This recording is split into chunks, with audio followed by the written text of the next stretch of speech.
అడ్డికి పావు షేర్ ఇవాళ పారిశ్రామికవేత్తలకు ఇచ్చి వాళ్ళు మొత్తం వాళ్ళ తరతరాలు వాళ్ళ కుటుంబ సభ్యులు వాళ్ళ మునిమన్మన్లు దోచుకతినే నీకు ఆ ప్రభుత్వ భూమి ఇచ్చేది. ఎట్టి పరిస్థితులు ఒప్పుకోము. ఇది మా ప్రభుత్వంలో 9.5 ఏళ్ళలో మేము ఎక్కడా ఇయ్యలేదు. చాలామంది వచ్చినారు బ్రోకర్లు మా దగ్గర కూడా, కానీ మేము చేయలేదు ఇట్లాంటి గలీజ్ పని. ఎందుకంటే ప్రజల సొత్తు. వస్తే కూడా నేను చెప్పాను, అందులో మా నాయకులు కూడా వచ్చారు, అది కూడా చెప్తున్నాను నేను, అన్నయ్య చేయండి అని. నో నథింగ్ డూయింగ్, మేము చేయమని చెప్పాం. దాంతో కట్టుబాటుతో మేము పనిచేసినాం. ఇలా 100% ఈ విషయంలో నేను చెప్తా ఉన్నా, ఈ ప్రభుత్వం దిగిపోయినాక కూడా ముమ్మాటికి దీని మీద ఎంక్వైరీలు జరుగుతాయి, దీనిలో బాధ్యులను పట్టుకోవడం జరుగుతుంది. ఇందులో అనవసరంగా ఎవరన్నా పోతే మాత్రం చాలా ఇబ్బంది పడతారు. మళ్ళీ చెప్తున్నా, ఎస్ఆర్ఓ వాల్యూస్ ఎక్కడున్నాయి, మార్కెట్ వాల్యూస్ ఎక్కడున్నాయండి? ఎస్ఆర్ఓ వాల్యూకి మార్కెట్ వాల్యూకి పొంతన ఉందా? కనీసం 30,000 ఎస్ఆర్ఓ వాల్యూ ఉంటే 2 లక్షలు మార్కెట్ వాల్యూ ఉంది. నువ్వు ఆ 30,000లో 10,000 కడితే 2 లక్షల వాల్యూ ఉన్నా ఇచ్చేస్తా అంటున్నావు భూమిని. ఇది ఎక్కడి న్యాయం? ఇది ఎక్కడి లూటు? 100% 5 లక్షల కోట్ల ఈ భూమిలో ఖచ్చితంగా రేవంత్ రెడ్డి గారు 40-50 వేల కోట్లన్నా వెనకేసుకోవాలనేది ఆయన ఆలోచన. దీన్ని అందుకే సాగనివ్వం. ప్రధాన ప్రతిపక్ష పార్టీగా మేము ఈ అంశాన్ని లేవనెత్తుతా ఉన్నాం. బీజేపీ గనక చిత్తశుద్ధి ఉంటే, భారతీయ జనతా పార్టీ ప్రభుత్వానికి గనక చిత్తశుద్ధి ఉంటే వారు కూడా ఈ విషయంలో జోక్యం చేసుకోవాలి. ఖచ్చితంగా ఇందులో కొన్ని సంస్థలు అందులో బీజేపీ వాళ్ళు కూడా ఉన్నారు, కొన్ని సంస్థల యజమానులు.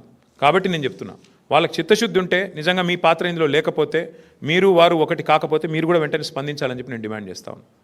ముందుకు రావాలని చెప్పి డిమాండ్ చేస్తూ, ఈ పాలసీ పూర్తిగా భూకుంభకోణం, భారతదేశంలోని అతిపెద్ద భూకుంభకోణానికి వారు తెరలేపారు.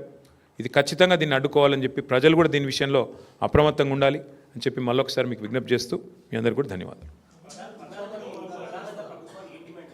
ప్రభుత్వాన్ని మేము చెప్పేది ఏమంటే, మీరిగిన ల్యాండ్స్ ఫస్ట్ పాయింట్, మీరు ఇది పేదల భూములు, ప్రజల భూములు అయితే 50% వెనక్కి తీసుకోండి, లేదా 100% వెనక్కి తీసుకోండి. అదొక ఆప్షన్ నెంబర్ 1. ఎందుకంటే భూములు ఇచ్చేది పారిశ్రామికీకరణ కోసం. ఆ ఉద్దేశం ఒకవేళ నెరవేరకపోతే ప్రభుత్వం తిరిగి స్వాధీనం చేసుకోవచ్చు. నెంబర్ 1. ఆ భూముల్లో, స్వాధీనం చేసుకున్న భూముల్లో ఇండ్లు కట్టండి, స్వాధీనం చేసుకున్న భూముల్లో పార్కులు కట్టండి, ప్రజలకు ఉపయోగపడే అవసరం ఉండే పనులు చేయండి, ప్రజా ఉపయోగకరమైన పనులు చేయండి. నెంబర్ 1. లేదా ఆదాయమే మీ ప్రాధాన్యత అయితే మీరు తప్పకుండా మార్కెట్లో ఆక్షన్ చేయండి, స్వాధీనం చేసుకోండి. నేను ఇంకొక చిన్న మాట అడుగుతాను, మీరు ఒకసారి ఇది అర్థం చేసుకుంటే మీకు తెలుస్తుంది. ఇప్పుడు మీకు భూమి ఉంది బ్రదర్, ఈ ఇండస్ట్రియల్ ఎస్టేట్లో. మీరేమంటున్నారు ప్రభుత్వంతో? మార్కెట్లో 2 లక్షల గజం ఉన్నా నాకు మీరు రేవంత్ రెడ్డి గారు, నేను మీకు ఏదో ఇస్తాను కాబట్టి నాకు 30,000కో 25,000కో ఇచ్చేయమని మీరు అడుగుతున్నారు. నేను అంటాను, మరి అదే పైసలకు ప్రభుత్వం తీసుకోవచ్చు కదా, అదే 25,000కు నువ్వు నాకు ఇస్తావా? నువ్వు నాకు గడతానంటున్న 25,000 పర్ గజం ప్రభుత్వం తీసుకుంటా అంటే నువ్వు ఇస్తావా? ఇవ్వవు కదా. మరి అట్లాంటప్పుడు ప్రభుత్వానికి, ప్రజలకి ఇది దోపిడీ కాకపోతే ఏంది ఇది? అందుకే నేను అనేది రెండో పాయింట్ ఏంటంటే, మరి నిజంగానే ప్రభుత్వమే స్వాధీనం చేసుకుని అవసరమైతే బహిరంగ మార్కెట్లో ఆక్షన్ పెట్టండి. రెండోది. లేదు మూడోది, బాంబే తరహాలో 50% వెనుకకు తీసుకోండి, 50% వాళ్ళకి ఇవ్వండి. ఇచ్చి దానిలో కూడా 100% కట్టాలి రిజిస్ట్రేషన్ ఛార్జ్. ఈ 30%, 20% ఈ గీసి బేరాలాడు, అలా దాని వెనకాల తెర వెనక ఏదో జరుగుతున్నట్టుగానే అర్థం చేసుకోవాల్సి వస్తుంది. ఇంకోటి, ఇది మా ప్రభుత్వం తెచ్చిన చట్టం ఇది. ఇంకో this is a bill that was brought by Telangana Legislative Assembly on 2022లో తెచ్చాం ఈ బిల్లు. అజామాబాద్ ఇండస్ట్రియల్ ఏరియాకి సంబంధించిన బిల్ ఇది. ఇందులో స్పష్టంగా బిల్లో ఉంది, ఇది చట్టం ఆల్రెడీ ఉంది. సో ఈ చట్టాన్ని తుంగలో దొక్కుతున్నాడు ఇప్పుడు రేవంత్ రెడ్డి. ఈ చట్టాన్ని రద్దు చేయకుండా, ఈ చట్టాన్ని మళ్ళీ అసెంబ్లీలో చర్చకు పెట్టకుండా కేవలం క్యాబినెట్లో పెట్టి కొట్టేస్తా అంటే కుదరదు. చట్టం ఉంది ఆల్రెడీ, దీని మీద మేము కోర్టుకు పోవచ్చు, ఎవరైనా పోవచ్చు, మేమే కాదు. ఇది ప్రజల సొమ్ము, మా సొమ్ము కాదు, రేవంత్ రెడ్డి సొమ్ము కాదు. ప్రజల సొమ్మును ఈ రకంగా దోపిడీ చేస్తే ఖచ్చితంగా కొట్లాడాల్సి వస్తుంది. ఇందులో మేము స్పష్టంగా పెట్టాము, అజామాబాద్లో ఒరిజినల్ అలాటీ చేతిలో ఉంటే మీరు బిల్ చూసుకోవచ్చు, కావాలంటే కాపీస్ ఇస్తాను. ఒరిజినల్ అలాటీ చేతిలో ఉంటే 100% రిజిస్ట్రేషన్ కట్టాలి. అలాటీ ఆయన కాకుండా ఎవరికైనా చేతులు మారితే 200% కట్టాలి రిజిస్ట్రేషన్ వాల్యూకి, ఎస్ఆర్ఓ వాల్యూకి. ఇది మేము పెట్టిన కండిషన్. నువ్వేమంటున్నావు? కాదు 30% కడితే చాలు ఎస్ఆర్ఓ వాల్యూలో. So it is outright loot, it is an outright scam, probably one of the biggest land scams in India. So therefore we oppose it. చట్టం తన పని తాను చేసుకొని పోతుంది, చేసుకొని పోనివ్వండి, మాకు అభ్యంతరం ఏంటి.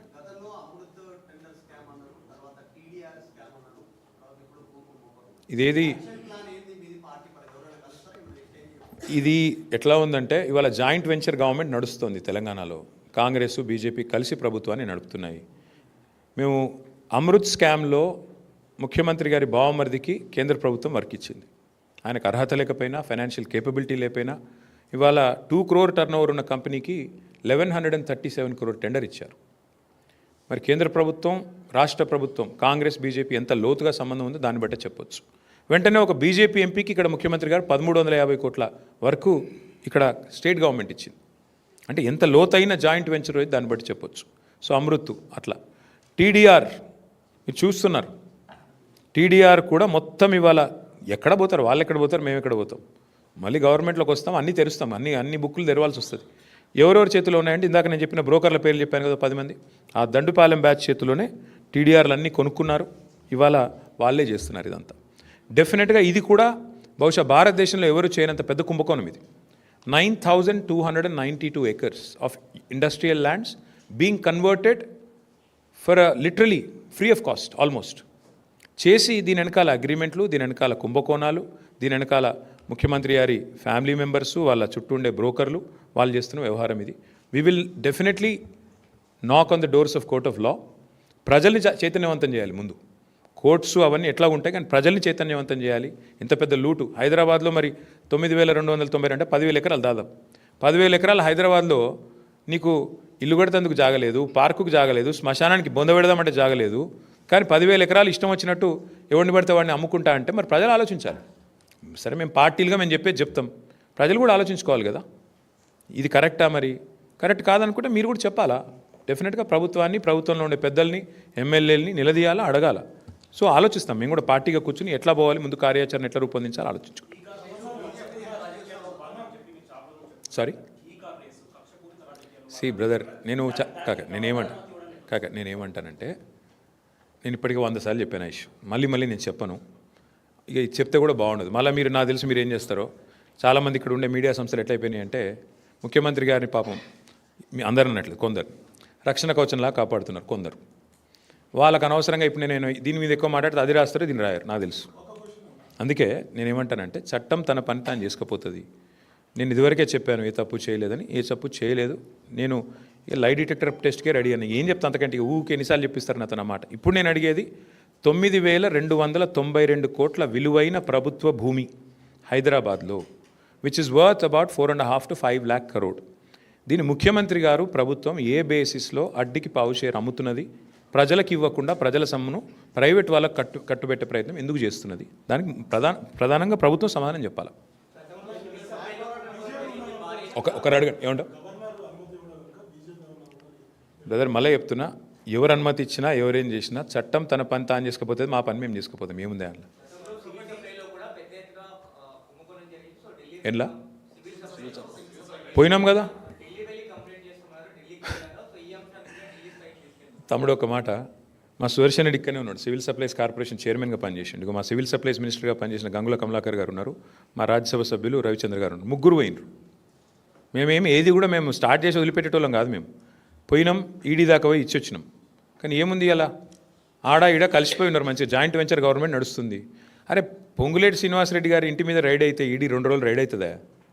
ఈ రోజు వరకు మీరు అడగారు, ఆయన చెప్పాడు, ఈడీ కూడా చెప్పాడు. ఈ దేశం అట్లా నడుస్తుంది, ఏం చేస్తాం.